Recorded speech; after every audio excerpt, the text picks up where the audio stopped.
da canım, öz baktım üçün görüşkөнгө толук акын бар түшүнчү түшүн.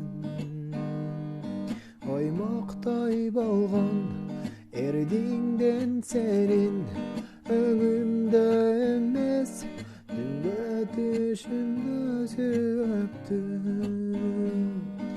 Экөөбүз адеп таанышканда сүрдөп, жада калса жаным, сурабаптырмын атын